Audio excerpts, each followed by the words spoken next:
نحمدہ ونصلی علی رسولہ الکریم اما بعد فاعوذ باللہ من الشیطان الرجیم بسم اللہ الرحمن الرحیم۔ دوستو، ہمارا یہاں پر نبی پاک صلی اللہ علیہ وآلہ وسلم کی ذات گرامی پر درود و اسلام کے لیے اکٹھا ہونا باعث برکت ہے، اور ہمیں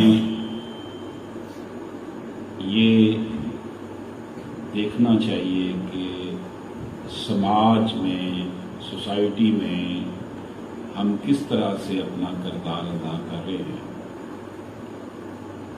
گھر سے مکتب اور مکتب سے معاشرہ، اگر ہمارا گھر میں ہی اپنے والدین کے ساتھ، اپنے چھوٹے اور بڑے بہن بھائیوں کے ساتھ جو تعلق ہے وہ درست نہیں ہے، تو پھر ہم دوسروں کے لیے کس طرح منفعت بخش ہو سکتے ہیں۔ ہمیں اپنے گریبان میں یہ جھانکنا ہوگا کہ ہم اپنے چھوٹے بہن بھائیوں سے یا بڑوں سے کس طرح جو ہے وہ احترام اور محبت کا رشتہ جو ہے وہ قائم کیے ہوئے ہیں، اور والدین جنہوں نے پاک گوش کے بڑا کیا ہوتا ہے، ان کی عزت و تکریم کے لیے، ان کی عزت و تکریم یہ نہیں ہے کہ آپ بس ان کے سامنے ہاتھ جوڑ کر بیٹھے رہیں، ہاتھ باندھ کر بیٹھے رہیں۔ ان کی عزت و تکریم یہ ہے کہ آپ اپنے آپ کو اس طرح کا مسلمان بنائیں جس طرح کا مسلمان نبی پاک صلی اللہ علیہ وآلہ وسلم کے لیے ہمیں بننے کا حکم دیا کہ ہم اس طرح کا مسلمان بنیں۔ میں آج تھوڑی سی گفتگو لمبی کروں گا، 2-3 منٹ زیادہ ہو جائیں گے۔ لاہور ہائی کورٹ کا ایک ریسنٹ فیصلہ چند دن پہلے جسٹس بلال حسن نے اسے تحریر کیا۔ میں آپ کو صرف چھوٹی سی بات بتانا چاہتا ہوں کہ ہمارا معاشرہ جو ہے وہ کس طرح بری طرح شکست و ریخت کا شکار ہو چکا ہے۔ وہ بہن بھائی جو ایک ہی گھر میں پیدا ہوتے ہیں، ایک ہی ماں کی اولاد ہوتی ہیں، ایک ہی باپ کی اولاد ہوتی ہیں، زندگی اکٹھے گزارتے ہیں، صرف چند زمین کے ٹکڑوں کی خاطر ایک دوسرے کی جان کے پیاسے بن جاتے ہیں۔ اس کا مطلب یہ ہوا کہ جو دین مصطفیٰ ہے، نبی پاک صلی اللہ علیہ وآلہ وسلم کا جو دین ہے، ہم نے اس کو اپنے اوپر اس طرح نافذ نہیں کیا۔ آپ صلی اللہ علیہ وآلہ وسلم نے تو مہاجرین اور انصار کے درمیان اس طرح کا قوت کا رشتہ قائم کر دیا تھا کہ دنیا کی تاریخ اس کی نظیر پیش کرنے سے قاصر ہے۔ جس لاہور ہائی کورٹ کا ریسنٹ جو فیصلہ میں اس کی آپ کو چیدہ صرف چند منٹ میں بات بتانا چاہتا ہوں کہ بہن نے بھائی پر کیس کر دیا کہ یہ جو گھر ہے یہ میرے ابا نے مجھے گفٹ کر دیا تھا اور باپ نے مجھے دے دیا۔ جب بہن نے یہ کیس کیا، اس نے بات کی عمر 90 سال ہو چکی تھی۔ اب 90 سال کا بزرگ جس گھر میں رہ رہا ہو، آج کل کے دور میں تو بیچارے اس کی کیا حیثیت ہوگی، جو ہمارے ہاں اولڈ ہوم بھی کھل چکے ہیں، ورنہ یہ مغرب کا تو امتیاز تھا کہ وہاں پہ اولڈ ایج ہوم ہوتے تھے، لوگ اپنے بوڑھے والدین کو وہاں چھوڑ آتے تھے۔ آج ہمارے معاشرے میں بھی جو ہے نا یہی صورتحال ہے۔ خاتون نے کہا کہ یہ ابا نے مجھے دے دیا تھا۔ ابا نے جا کر 90 سال کی عمر میں اس کو بلا پھسلا کر یا دباؤ ڈال کر، اب 90 سال کا بندہ جو ہے گھر میں رہ رہا ہو، اس کو تو بیچارے کو یہی فکر ہوتی ہے مجھے گھر سے نہ نکال دیں۔ 4 مرلے کے گھر کے لیے اس نے اس کا بیان دلوا دیا، ہاں جی میں نے اس کو دے دیا تھا۔ جب وہ کیس عدالت میں جا کر بیان ہو گیا، اس نے دے دیا، تو بھائی صاحب بھی آگے جو اس کے بھائی تھے اس خاتون کے کہ ابا نے تو یہ مجھے دیا تھا 20 سال پہلے، بہن کہہ رہی ہے مجھے دیا تھا اور بھائی کہہ رہا ہے مجھے دیا تھا۔ ابا زندہ ہے، ابا بوڑھا ہو چکا ہے، وہ فٹ بال بنا ہوا ہے دونوں کے درمیان. اس بیچارے کی جو حیثیت ہے وہ آپ تصور کر لیں کہ 90 ایئرز اولڈ پرسن کی پرسنالٹی کس طرح کی ہوگی اس وقت گھر میں کہ لوگ. میں نے یہ دیکھا ہے کہ ماں باپ کی 40-50 سال اگر ماں باپ کی عمر ہے، بچے 20-20 18-18 سال کے ہیں، وہ ماں باپ کو بیوقوف سمجھتے ہیں کہ ان کو کیا پتا کہ دنیا کہاں بس رہی ہے. انفارمیشن ٹیکنالوجی کے سیلاب نے ہمارے لوگوں کو، ہم لوگوں کو اس نہج پہ لا کر کھڑا کر دیا کہ انفارمیشن تو ہمارے پاس بہت آ گئی ہے، لیکن علم اور تربیت سے ہماری قوم اور ہم سب جو ہے وہ عاری ہوتے چلے جا رہے ہیں.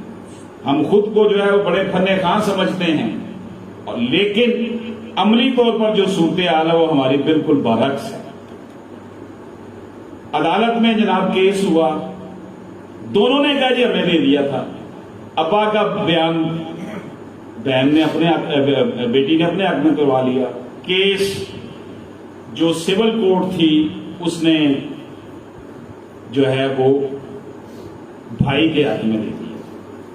اس کے بعد پھر ڈسٹرکٹ کورٹ آتی ہے، وہاں بھی بھائی کے حق میں فیصلہ ہو گیا. اس کے بعد پھر تیسری کورٹ ہائی کورٹ ہوتی ہے. ہمارا نظام عدل اتنا عجیب و غریب ہے کہ دعویٰ جو ہے کہ سول کورٹ میں دائر ہوتا ہے اور سپریم کورٹ تک جاتا ہے اور اسے 25-30 سال لگ جاتے ہیں. اتنا بڑا المیہ. یہ وہ عدالتی نظام ہے کہ اگر اسلام کا نظام نافذ ہو جاتا، اگر نظام مصطفیٰ نافذ ہو جائے، قرآن کا نظام نافذ ہو جائے، تو یہ آپ صورتحال دیکھ لیں. وہ کیس جناب 11-12 سال کے بعد اب ہائی کورٹ میں آیا، تو ہائی کورٹ نے جو فیصلے میں لکھا وہ یہی لکھا کہ یہ دونوں جو ہیں یہ جھوٹے ہیں. فیکٹس یہ ثابت کرتے ہیں کہ نہ تو اس کو ہبا ہوا تھا، اور ابا کو زبردستی عدالت میں جا کر جو بیان دلوایا 90 سال کی عمر کا، وہ 90 سال کا بندہ یہ اس کے جو ہے نا کانسیکوینسز نہیں سمجھ سکتا کہ یہ وہ جو سٹیٹمنٹ دے رہا ہے اس کے کیا ہیں. کیونکہ ایک اولاد کو اپنی جائیداد سے محروم کرنا اور دوسری کو دینا سخت گناہ ہے. وراثت شروع ہوتی ہے فوت ہونے کے بعد، لیکن اپنی زندگی میں بھی اگر والدین اپنی پراپرٹی کو تقسیم کرتے ہیں تو وہ سب کو ایکول دینا چاہیے، ایون خاتون کو بھی ایکول دینی چاہیے. وفات کے بعد یہ ہے کہ سنگل خاتون کو ملے گا اور ڈبل مرد کو ملے گا. تو عدالت نے قرار دیا کہ یہ دونوں جھوٹے ہیں، بہن بھی جھوٹی ہے اور بھائی بھی جھوٹا ہے. یہ ساری پراپرٹی جو دونوں اپنے اپنے ہبے بنوا کر بیٹھے ہوئے ہمیں گفٹ ہو گیا، یہ واپس باپ کو ہم دے رہے ہیں. باپ اتنی دیر تک فوت ہو چکا تھا تو باپ کے کھاتے میں چلی گئی ہے. اب یہ شرعی طور پر تقسیم ہوگی. شرعی طور پر یہی تھا کہ اس گھر کے سنگل حصہ جو تھا وہ بہن کے پاس آنا تھا اور ڈبل حصہ باپ کے بھائی کے پاس جانا تھا.